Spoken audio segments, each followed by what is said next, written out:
ओम शांति। परम पिता, परम शिक्षक, परम सद्गुरु शिव बाबा, जिन्हें हम भक्ति मार्ग में अनेक नामों से पुकारते आए, कभी बबुलनाथ, कभी मल्लिकार्जुन, कभी पाप कटेश्वर, कभी मुक्तेश्वर, कभी पतित पावन, कभी दुख हरता सुख करता, अनेक कर्तव्यवाचक गुणवाचक नाम जब हम बाबा को उन नामों से आज पुकारते हैं तो हमें उनका अर्थ भी पता चलता है। क्योंकि बाबा जब आए तो हमें पतित से पावन बनाया, बाबा जब आए तो हमें कांटों से फूल बनाया, विषय विकार मिटाओ अब तक कहते आए, परंतु जब बाबा प्रैक्टिकल आए तो कैसे बाबा ने हमारे अंदर के विषैले विकारों को सर्वंश सहित विनाश करने की विधियां बताई। तो इन सब भावार्थों को आज हम संगम युग पर जब ब्राह्मण बन जाते हैं तो बहुत ही यथार्थ रीति विस्तार पूर्वक उन सब बातों को समझ पाते हैं और कैसे हम ईश्वरीय हर एक नाम और गुण और कर्तव्य के स्वयं भी स्वरूप बन जाएं, अपने अंतर की सब विकारी वृत्तियों को विनाश करके बाबा के सच्चे बच्चे बन जाएं, उसका भी पुरुषार्थ हम संपूर्ण संगम युग में करते रहते हैं। तो आज की मुरली भी बाबा के इन्हीं नामों को सार्थक कर रही है। सुनते हैं प्यारे बाबा के मधुर महावाक्य।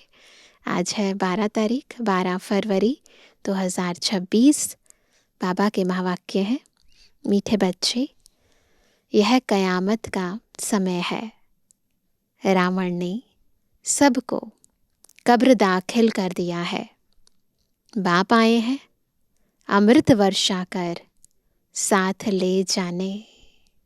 तो रावण ने क्या किया, हमें बॉडी कॉन्शियस में ले आए, यानी हम अपने आप को देह समझने लगे। तो जब देह समझते हैं तो कब्र में क्या होती है, बॉडी तो होती है। तो बाबा बॉडी कॉन्शियसनेस को ख़त्म करते हैं, ज्ञान अमृत का छींटा दिलाते हैं, जिससे हम बॉडी कॉन्शियसनेस से उपराम होकर स्वयं को आत्मा समझते हैं। चैतन्यता आ जाती है आत्मा में। तो ईश्वरीय ज्ञान जो हमें स्व की स्मृति दिलाता है, पिता की स्मृति दिलाता है और मुक्ति, जीवन मुक्ति का हमें वर्षा देता है। तो बाबा कहते हैं, बाप आते हैं अमृत वर्षा कर साथ ले जाने। प्रश्न है, शिव बाबा को भोला भंडारी भी कहा जाता है, क्यों? भक्ति में तो बहुत कहते हैं भोला भंडारी, पर क्यों कहते हैं? बहुत सारी स्टोरीज़ हैं, पर उन स्टोरीज़ के पीछे अर्थ क्या है बाबा बताते हैं। उत्तर है, क्योंकि शिव भोलानाथ जब आते हैं तो गणिकाओं, अहिल्याओं, कुब्जाओं का भी कल्याण कर उन्हें विश्व का मालिक बना देते हैं।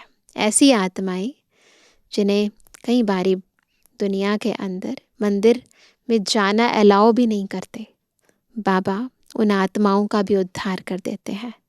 चाहे वो गणिकाएं हों, चाहे पत्थर बुद्धि आत्माएं अहिल्याएं हों या फिर कुब्जाएं हों। आते भी देखो पतित दुनिया और पतित शरीर में है। तो भोला हो आना, नहीं तो कोई बड़ा आदमी आए तो बहुत शानो शौकत के साथ आए। बाबा तो बहुत ही साधारण तरीके से आते हैं। भोले बाप का डायरेक्शन है, मीठे बच्चे अब अमृत पियो, विकारों रूपी विष को छोड़ दो। ये डायरेक्शन है बाबा का, श्रीमत है, क्या छोड़ना है, क्या धारण करना है। गीत है, दूर देश का रहने वाला आया देश पर आए।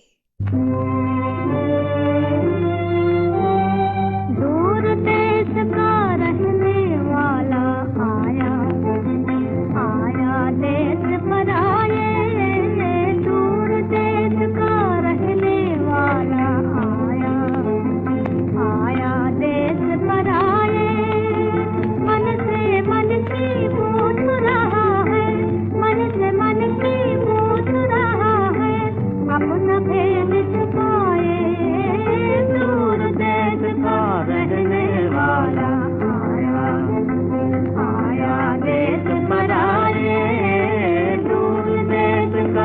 कहने वाला आया। ओम शांति। रूहानी बच्चों ने गीत सुना, अर्थात रूहों ने इस शरीर के कान कर्म इंद्रियों द्वारा गीत सुना। ऐसी फीलिंग आती है? दूर देश के मुसाफिर आते हैं, तुम भी मुसाफिर हो ना, आत्मा यात्री है ना।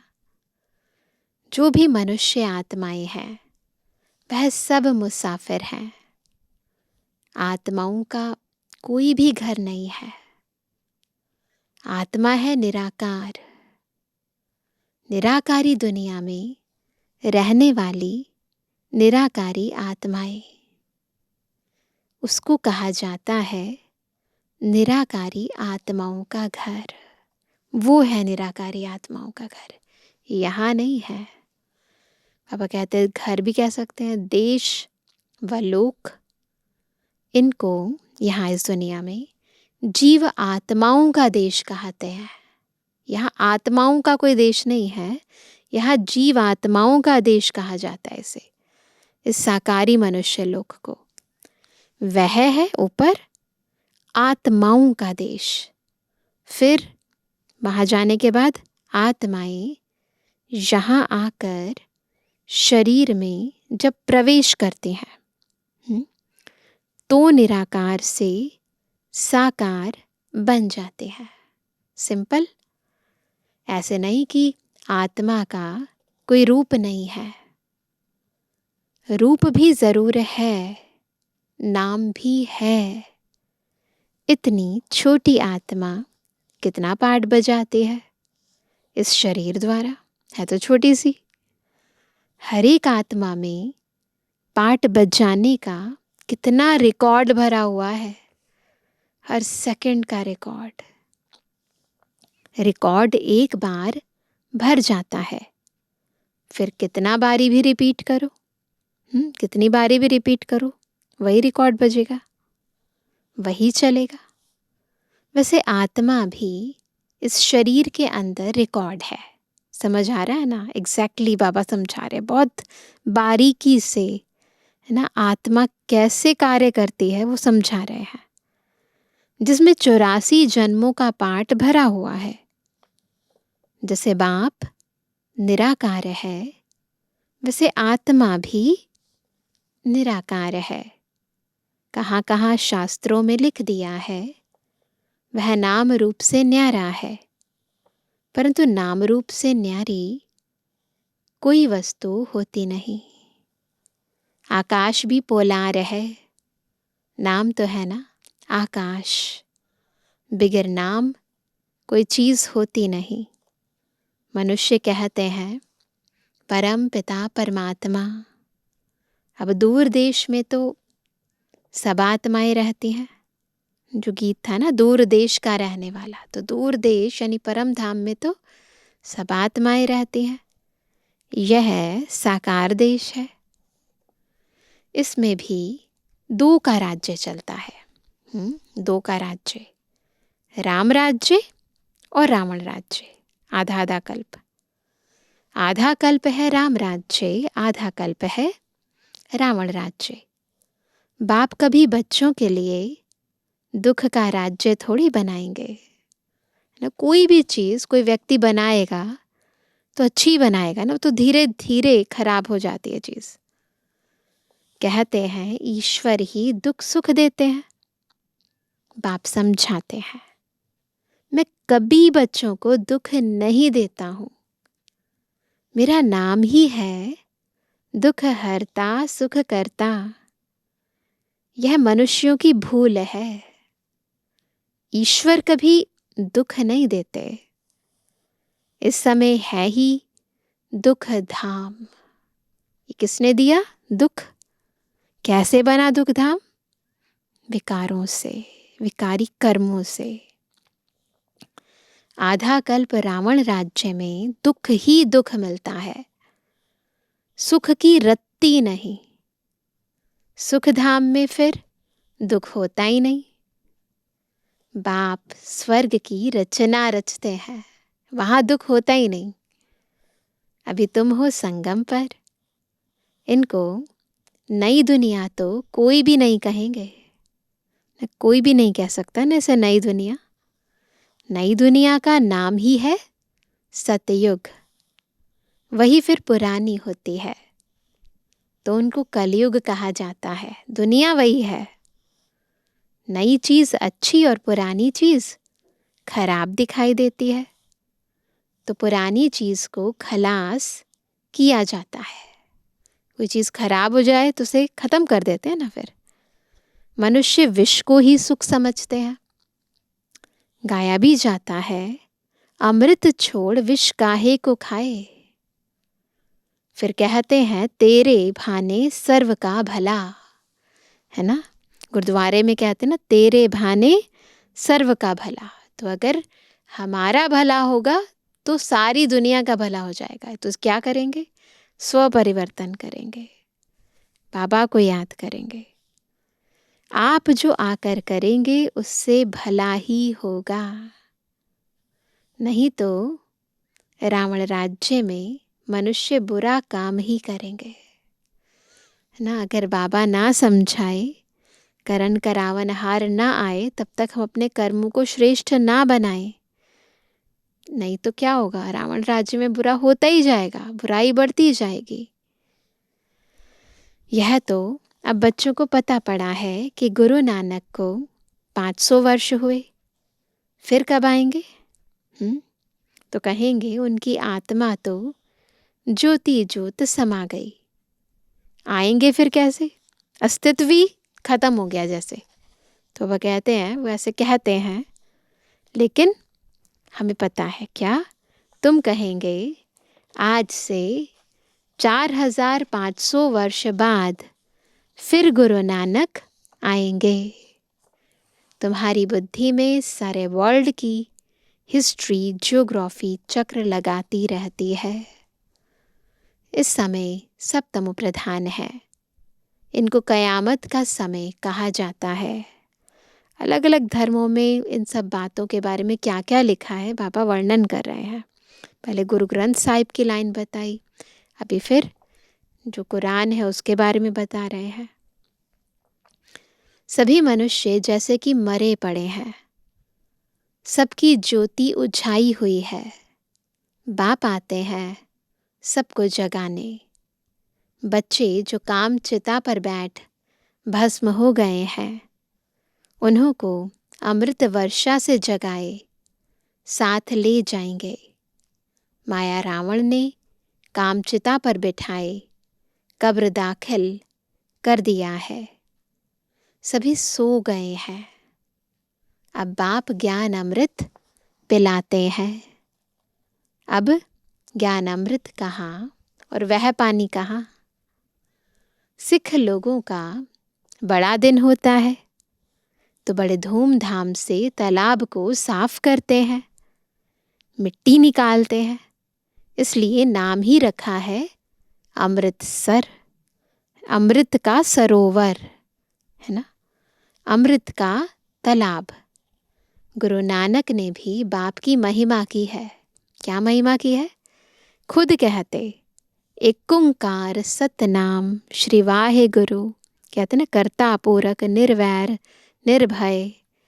बाबा कहते हैं वह सदैव सच बोलने वाला है ना। सत्यनारायण की कथा भी है ना। गुरु ग्रंथ साहिब में भी वर्णन है, फिर हिंदू शास्त्र भी हैं, कथाएं भी हैं इस पर। तो सत्यनारायण की कथा है ना। मनुष्य भक्ति मार्ग में कितनी कथाएं सुनते आए हैं। अमर कथा, तीजरी की कथा। कहते हैं शंकर ने पार्वती को कथा सुनाई, अमर कथा कहते हैं ना उसे। वह तो सूक्ष्म वतन में रहने वाले, वहां फिर कथा कौन सी सुनाई? वो तो सोचते हैं कैलाश पर्वत पर रहते हैं। बाबा बताते हैं सूक्ष्म वतन में कथा थोड़ी ना सुना सकते हैं, वहाँ तो आवाज़ ही नहीं होती, कोई किताब ही नहीं होती है। तो बाबा कहते हैं यह सब बातें बाप बैठ समझाते हैं कि वास्तव में तुमको अमर कथा सुनाए, अमर लोक में ले जाने मैं आया हूँ। ये अमर कथा है, अमरनाथ आए हैं और हमें इस अमर कथा से अमर बनाकर अमरलोक ले जाएंगे। मृत्यु लोक से अमर लोक में ले जाता हूँ। बाकी सूक्ष्म वतन में पार्वती ने क्या दोष किया जो उनको अमर कथा सुनाएंगे? शास्त्रों में तो अनेक कथाएं लिख दी हैं। सत्यनारायण की सच्ची कथा तो है नहीं। तुमने कितनी सत्यनारायण की कथाएं सुनी होंगी, है ना? सुनी है ना? व्रत रखते थे ना? फिर सत्यनारायण कोई बनते हैं क्या? और ही गिरते जाते हैं। अभी तुम समझते हो, हम नर से नारायण, नारी से लक्ष्मी बनते हैं। उन कथाओं में ऐसे कुछ बनने की तरीका या कोई विधि नहीं होती है। वो तो स्टोरीज बनाई हुई हैं कि सत्यनारायण की कथा सुनी तो ऐसे हो गया, पर कथा वास्तव में क्या है वो तो किसी को भी पता नहीं है। तो बाबा कहते हैं, यह है अमर लोक में जाने के लिए सच्ची सत्यनारायण की कथा, तीजरी की कथा, है ना? इस कथा को सुनने से हम अमरपुरी में चले जाते हैं, नर से नारायण बन जाते हैं, तीसरा नेत्र खुल जाता है। तुम आत्माओं को ज्ञान का तीसरा नेत्र मिला है। बाप समझाते हैं, तुम ही गुलगुल यानी पवित्र पूज्य थे।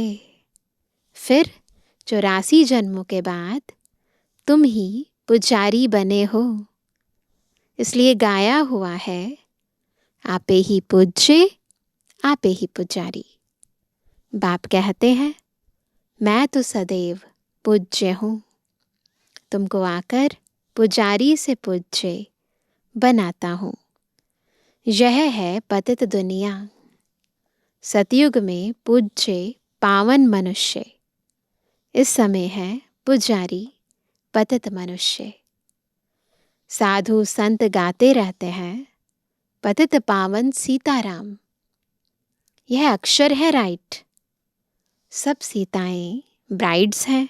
सीताएं यानी आत्माएं। कहते हैं, हे राम, यहाँ राम कौन? शिव बाबा। हे राम, आकर हमको पावन बनाओ।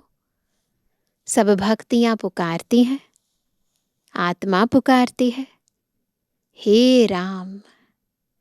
गांधी जी भी गीता सुनाकर पूरी करते थे तो कहते थे, क्या कहते थे? हे पतित पावन सीताराम। कहते थे ना, पतित पावन सीताराम, सबको सन्मति दे भगवान, रघुपति राघव राजा राम, है ना? पर वास्तव में बाबा कहते हैं, यहाँ पर सीता है आत्मा और राम है शिव बाबा। अभी तुम जानते हो, गीता कोई श्री कृष्ण ने नहीं सुनाई है। बाबा कहते हैं, ओपिनियन लेते रहो कि ईश्वर सर्वव्यापी नहीं है। गीता का भगवान शिव है, न कि श्री कृष्ण। पहले तो पूछो, गीता का भगवान किसको कहा जाता है? भगवान निराकार को कहेंगे व साकार को? ऐसे क्वेश्चनेयर बनवाओ, फिर पूछो उनसे। श्री कृष्ण तो है साकार, शिव है निराकार। वह सिर्फ इस तन का लोन लेते हैं, बाकी माता के गर्भ से जन्म नहीं लेते हैं। शिव को शरीर है नहीं। यहाँ इस मनुष्य लोक में स्थूल शरीर है। बाप आकर सच्ची सत्यनारायण की कथा सुनाते हैं। बाप की महिमा है पतित पावन, सर्व का सद्गति दाता, सर्व का लिबरेटर, दुख हरता, सुख करता। अच्छा, सुख कहाँ होता है? यहाँ नहीं हो सकता। सुख मिलेगा दूसरे जन्म में, जब पुरानी दुनिया खत्म हो और स्वर्ग की स्थापना हो जाएगी। अच्छा, लिबरेट किससे करते हैं? रावण के दुख से। यह तो दुख धाम है ना। अच्छा, फिर गाइड भी बनते हैं। यह शरीर तो यहाँ खत्म हो जाते हैं, बाकी आत्माओं को ले जाते हैं। पहले साजन फिर सजनी जाती है। शिव की बारात है ना, आगे आगे बाबा। वह है अविनाशी सलोना साजन, सबको दुख से छुड़ाए, पवित्र बनाए, घर ले जाते हैं। घर ले जाने की विधि क्या है? दुख से छुड़ाते हैं, पवित्र बनाते हैं। शादी कर जब आते हैं तो पहले होता है ग्रूम यानी पति, पिछाड़ी में ब्राइड यानी पत्नी रहती है, फिर बारात होती है। अब तुम्हारी माला भी ऐसी है। पहले कौन है? शिव बाबा, फिर ब्रह्मा बाबा, मम्मा, फिर हम सब बच्चे। ऊपर में शिव बाबा फूल, उसे नमस्कार करेंगे। माला जब फेरना शुरू करते हैं तो पहले फूल को नमस्कार करते हैं, जब फेर लेते हैं फिर फूल को नमस्कार करते हैं। फिर युगल दाना, मेरू दाना जिसे कहते हैं, ब्रह्मा सरस्वती, फिर हो तुम जो बाबा के मददगार बनते हो। फूल शिव बाबा की याद से ही सूर्यवंशी विष्णु की माला बने हो। ब्रह्मा सरस्वती सो लक्ष्मी नारायण बनते हैं, लक्ष्मी नारायण सो ब्रह्मा सरस्वती बनते हैं। इन्होंने मेहनत की है तब पूजे जाते हैं। कोई को पता नहीं है माला क्या चीज़ है, ऐसे ही माला फेरते रहते हैं। 16,108 की भी माला होती है, बड़े बड़े मंदिरों में रखी होती है। फिर कोई कहाँ से खींचेंगे, अकेले तो फेर नहीं सकते ना, तो बहुत सारे लोग बैठ जाते हैं। बाबा बॉम्बे में लक्ष्मी नारायण के मंदिर में जाते थे, माला जाकर फेरते थे, राम राम जपते थे, क्योंकि फूल एक ही बाप है ना। फूल को ही राम राम कहते हैं, फूल शिव बाबा। फिर सारी माला पर माथा टेकते हैं।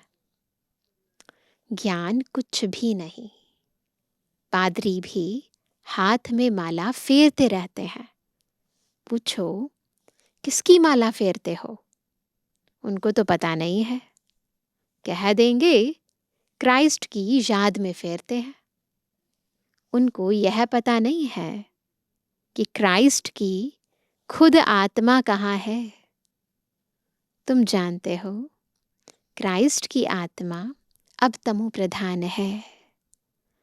तुम भी तमु प्रधान बैगर थे, अब बैगर टू प्रिंस बनते हो।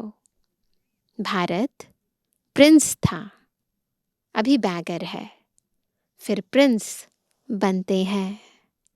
बनाने वाला है बाप। तुम मनुष्य से प्रिंस बनते हो। एक प्रिंस कॉलेज भी था जहां प्रिंस प्रिंसेस जाकर पढ़ते थे। तुम यहाँ पढ़कर 21 जन्म लिए स्वर्ग में प्रिंस प्रिंसेस बनते हो। तो ये कौन सा कॉलेज है? प्रिंस प्रिंसेस बनने का कॉलेज। यह श्री कृष्ण प्रिंस है ना, उनके 84 जन्मों की कहानी लिखी हुई है। मनुष्य क्या जाने, यह बातें सिर्फ तुम जानते हो। भगवान वाच, वह सबका फादर है। तुम गॉड फादर से सुनते हो, जो स्वर्ग की स्थापना करते हैं। उसे कहा ही जाता है सचखंड। यह है झूठ खंड।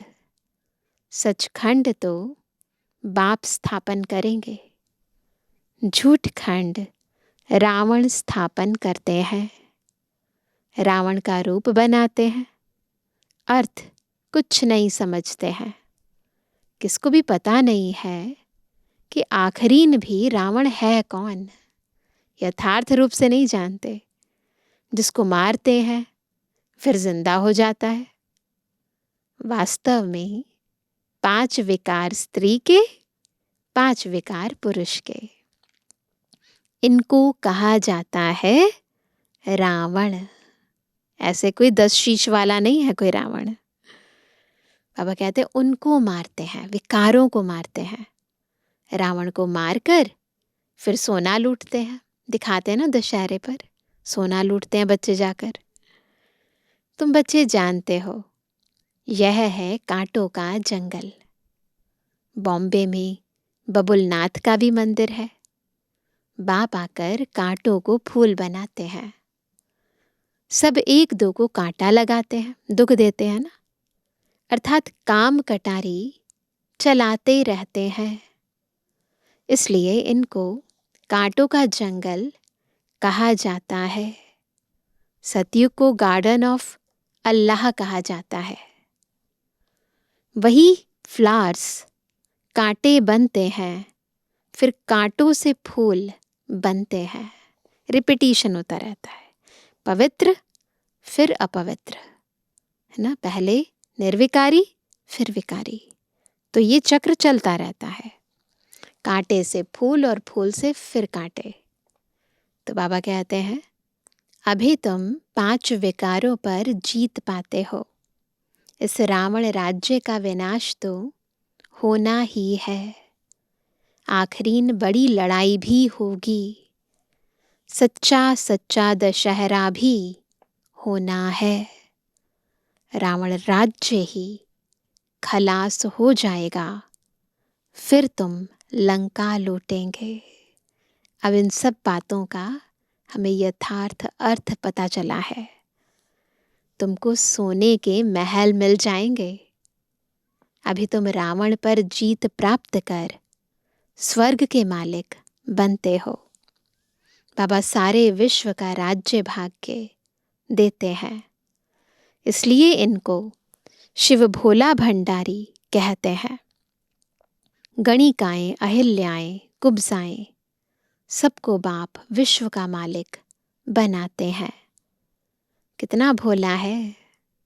आते भी हैं पतित दुनिया, पतित शरीर में।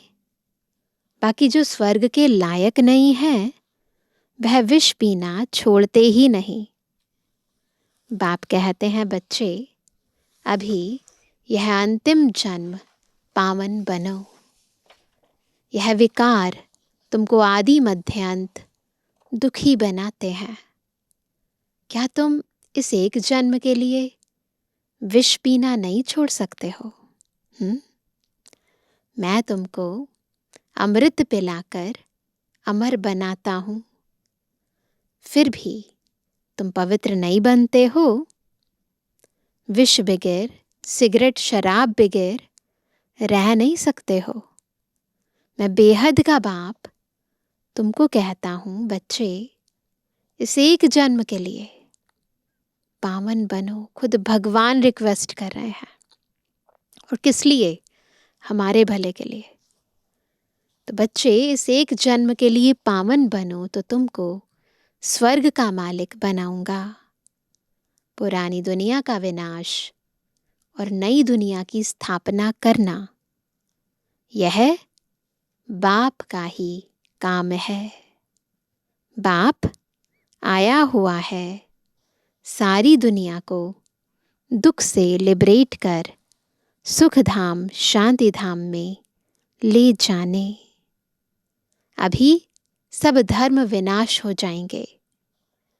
एक आदि सनातन देवी देवता धर्म की फिर से स्थापना होती है। ग्रंथ में भी परमपिता परमात्मा को अकाल मूर्त कहते हैं। बाप है महाकाल, कालों का काल।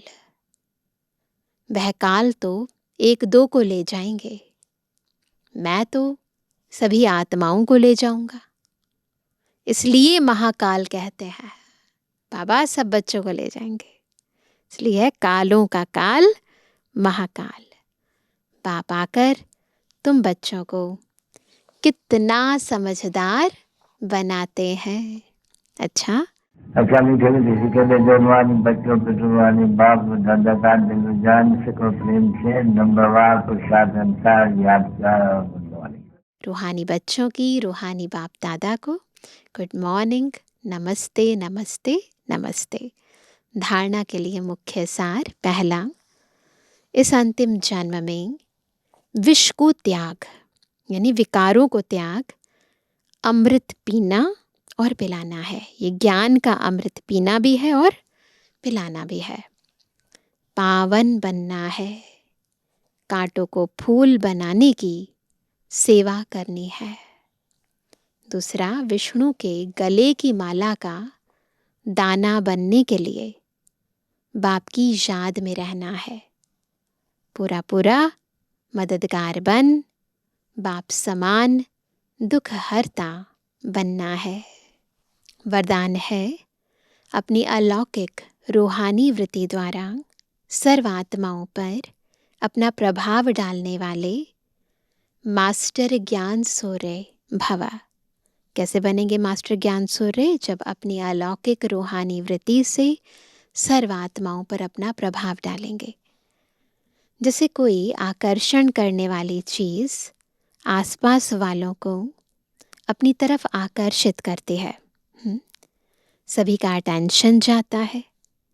वैसे जब आपकी वृत्ति अलौकिक रूहानियत वाली होगी तो आपका प्रभाव अनेक आत्माओं पर स्वतः पड़ेगा।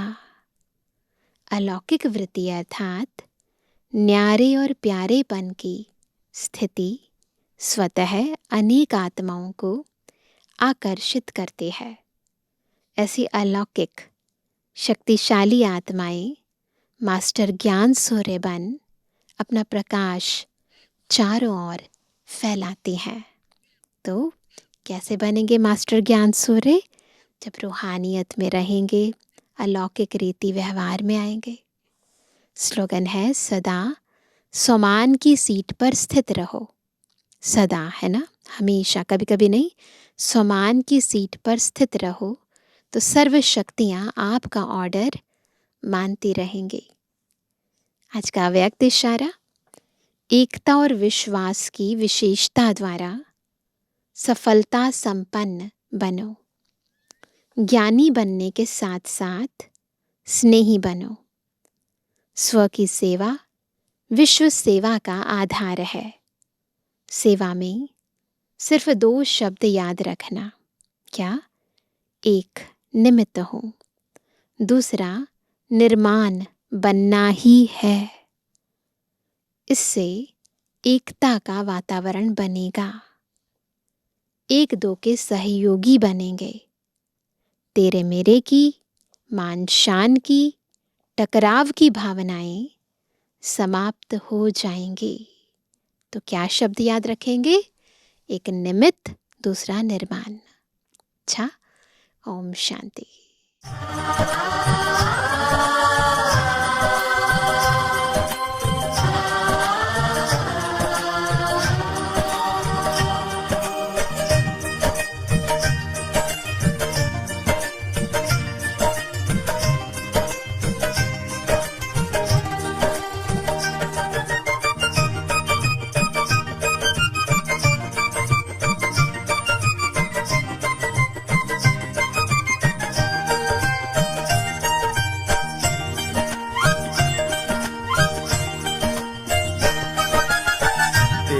चले प्यार देते चले, प्यार प्रभु का लुटाते चले।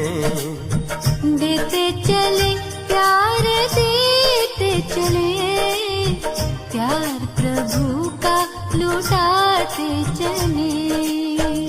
दीप राहों में जलने लगेंगे, जीवन सभी के संवरने लगेंगे। देते चले प्यार देते चले, प्यार प्रभु का लौटाते चले।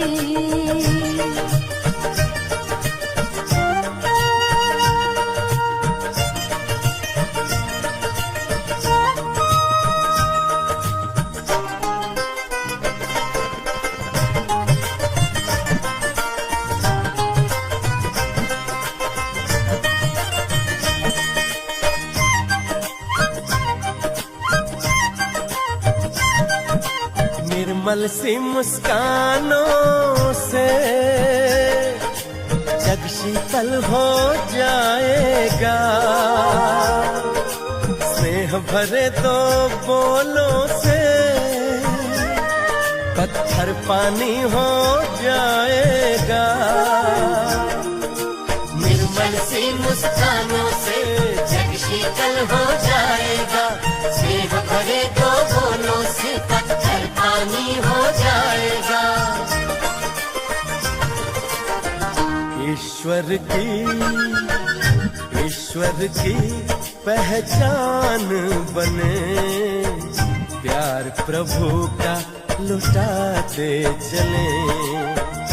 ईश्वर की पहचान बने, प्यार प्रभु का लुटाते चले। दीप राहों में जलने लगेंगे, जीवन सभी के संवरने लगेंगे। देते चले प्यार देते चले, प्यार प्रभु का लुटाते चले।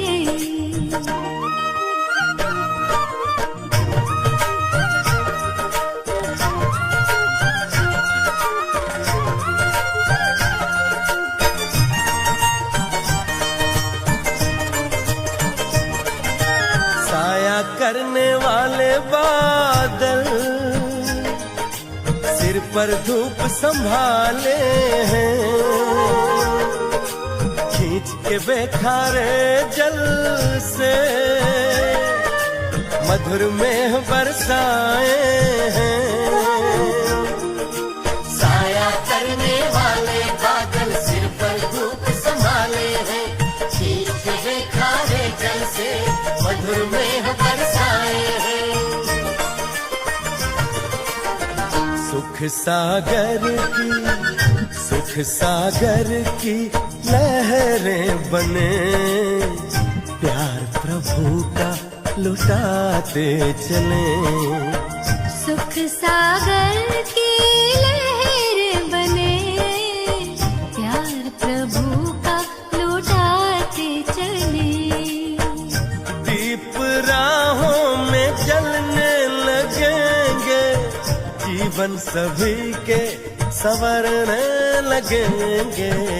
देते चले प्यार देते चले, प्यार प्रभु का लुटाते चले। प्यार प्रभु का लुटाते चले। प्यार प्रभु का लुटाते चले।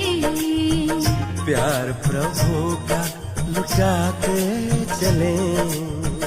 प्यार प्रभु का लुटाते चले। प्यार प्रभु का लुटाते चले।